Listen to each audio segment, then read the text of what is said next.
So this video is going to be about the very first day in any team in Overwatch and how it starts as a coach, how I start my first day in any team right now, and the very first day as well. I'm gonna talk about some processes, like how it changed and why it should change, why it changed. And if we start with the very first day of coaching, it was back in early 2016 when the game was about to be released. I joined a team called Northern Gaming Blue.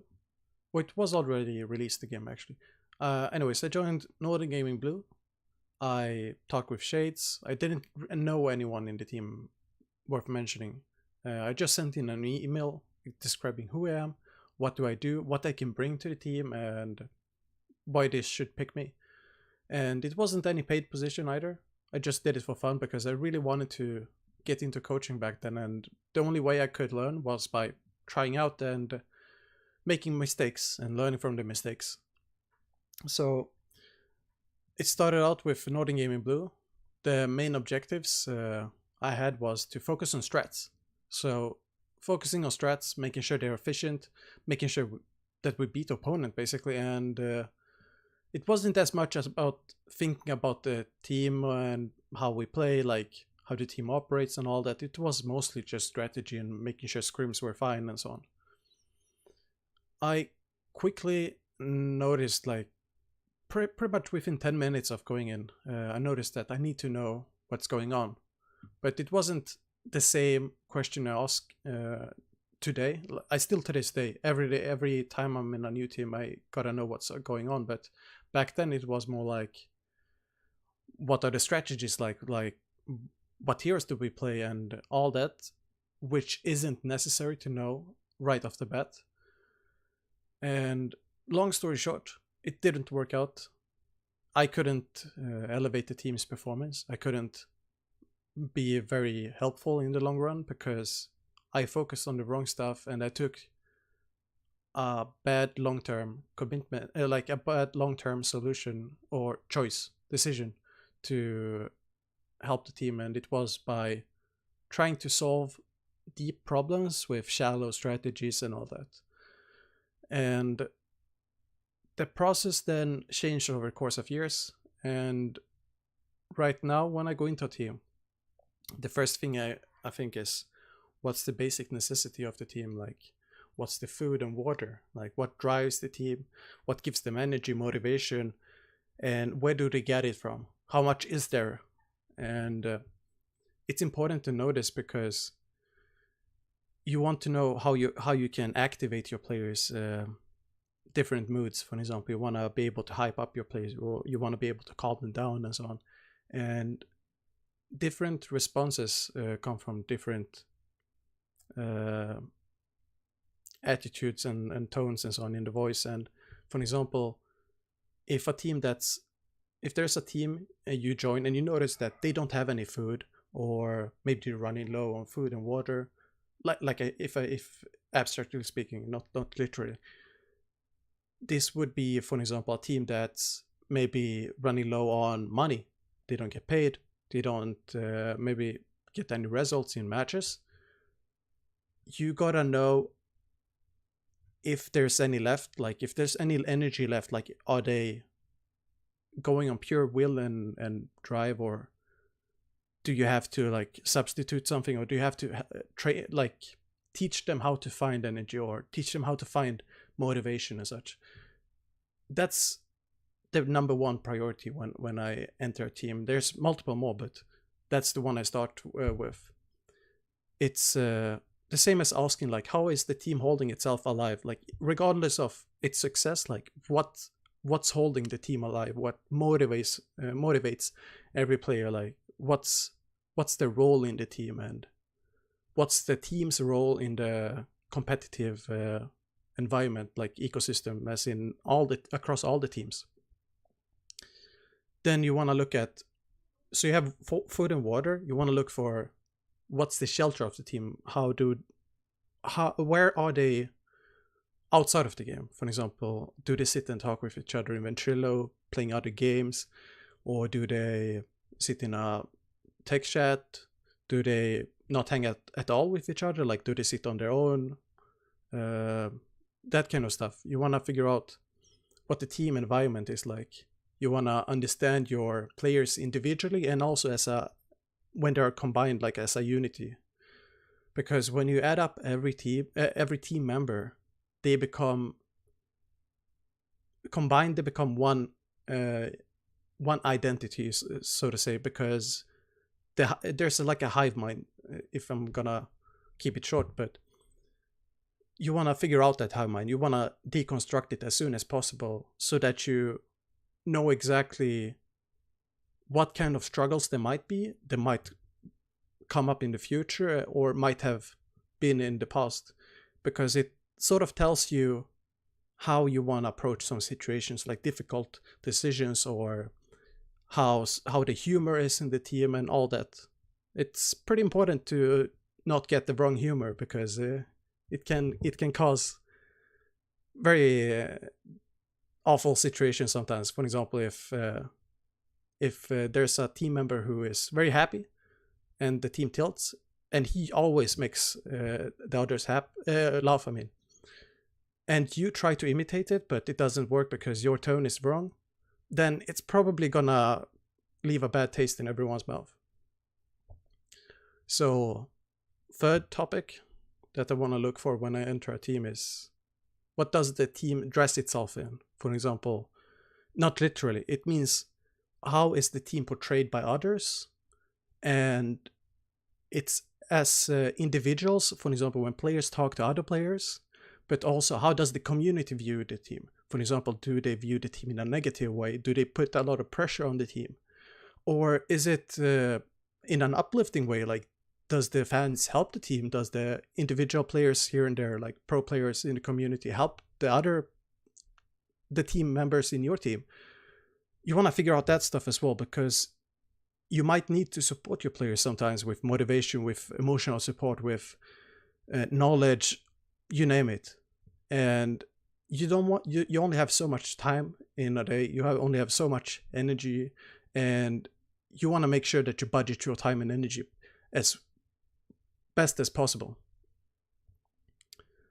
And then the fourth topic is, how is the team outside of the game? Basically, when they are not on work hours, how do they spend their leisure time? Do they keep grinding the game? Do they play some different game? Do they try to relax? Do they go to a different work? Like if they work in real life or something, if they got school. You gotta find out what they do outside of the game, because it helps you as a coach to understand how much weight you can put on the practice, how much intensity there can be, and when you need to pull back, and what, it's a constant tug of war in terms of resistance, because players will try to do their best at all times. They want to get better. They really want to get better, but they can't notice sometimes when they're about to burn out. And it's your job as a coach to make sure that you take care of the players. And if they can't take care of themselves, you teach them how to do it. You never take on that responsibility yourself, because it's not your job to take care of them. So you want to know, like, how much do they know? How much are they able to take care of themselves? And if there's something missing, you'll notice it right away. For example, when you ask, what are the bonds like in the team? Is anyone enemy with anyone else? And if that's the case, like, where does it come from? Is it because of an argument, misunderstanding, or outside factors? And if it happens to be outside factors or arguments and so on, you can very quickly solve it, because if you find the root, let's say a player misunderstood someone else because they don't see the other person's view of thinking or perspective, you then have to be the middleman, so to say. If it's a, let's say, outside factor, then you have to be a supporting pillar, for example. And all of this information comes from asking these simple questions. For example, what's the shelter of the team, and what does the team dress in, and so on. And every team is unique. Every team has a unique culture, a unique identity, and so on. Even if players move out and move in, if the team doesn't have the same players, it's gonna change a tiny bit, because a unique player will, or a player that is added to a team will maybe not change the core of the team, like the core culture or something, but they can change the shallow parts of the team. For example, it's very hard to say. It's if you think of it like an onion, they would change the outer layers, because the core itself, like let's say there's 4 players that have been together since 2 years. Their way of thinking, their way of looking at things and so on within the team, it's gonna remain the same, because it's very hard to change a culture once it's already set in place. But the parts that they care less about or don't mind being changed, those will be changed more easily, if that makes any sense. And the same goes for when you remove players. For example, if you remove a core player, you're not gonna have the same core atmosphere. You're not gonna have the same identity of the team. It might be similar to it, but it's not going to be the same. And it's really important to keep that in mind as a coach, because it allows, there's so many tools and abilities and opportunities to shape teams at all times. And all you got to do is ask questions that aren't meant to be answered by someone else. It's questions that you should answer yourself by intuition, for example. It's like self-reflection. It's like meditation almost, but for the whole team. And sometimes, for example, I might as well mention this, coaches have to be like pools of energy sometimes. And you might not always be able to expect a player's behavior, but let's say there's a rough patch or something, and you might lose an important match or whatever. It doesn't matter.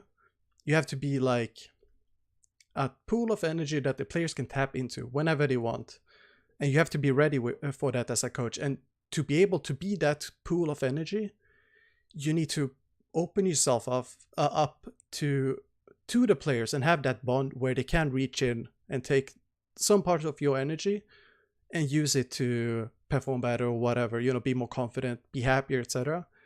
This is for the short term, of course, but you won't have that bond without exploring questions like this. And I'm basically trying to show how important the first day might be for a coach, because there's so much information, and it's usually setting the tone for the future. Because so far in coaching in Overwatch, it has been very rough to have trust from players sometimes, because not everyone has had a coach before or might not even trust a coach. And there's wide ranges of understanding of what a coach might even do or is supposed to do. And if you say, I'm going to observe, I'm going to learn the team day 1, and day 2 I might start implementing something or working on something, that's all fine. And so basically these questions would be like a small plan, or like a startup plan to how you operate as a coach. And for those that understand like the depth in taking in as much information as possible, but not any information, like you want the important information of the foundation of the team, and figure out, for example, if your job is to lead the team, you need to understand exactly everything that motivates the players, that makes the players tilt, that makes the players happy or sad, and so on. But if you're, for example, a coach that comes in as a strategy specialist or whatever, you still need to know these core information and ideas and so on. And you might not have to focus on solving them, but you need to understand, for example, if you present a strategy to a player, they might say no for no reason, like no logical reason at all to executing the strat. And you might think like, is it wrong with the strat, or is the player not like happy with me and so on. And it might just be that the player might have a bad day, or the player might not even be comfortable with a certain type of a strategy or a type of hero and so on. And it's your job to understand that as a coach. And yeah, I'm probably gonna revisit this later on, because I'm pretty sure my opinion will change as I learn more. And like, coaching is ever evolving, and so is Overwatch. Hope you like it. Subscribe and stay tuned for more. I'm gonna try and upload clips every day, and yeah, give me some feedback if you have any. See ya.